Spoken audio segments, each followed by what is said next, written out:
रमन और भविष्यवाणी। एक दिन जब रमन घर से बाहर जा रहा होता है।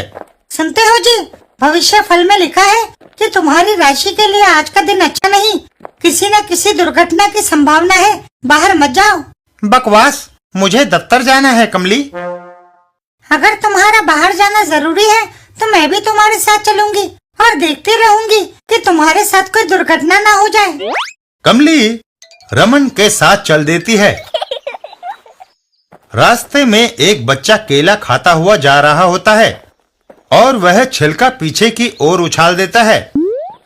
कमली छिलके को नहीं देखती है और उसका पांव छिलके पर पड़ जाता है। परिणाम स्वरूप कमली फिसल जाती है। ओह! हैं? कमली, वह भविष्यवाणी मेरे लिए थी या तुम्हारे लिए?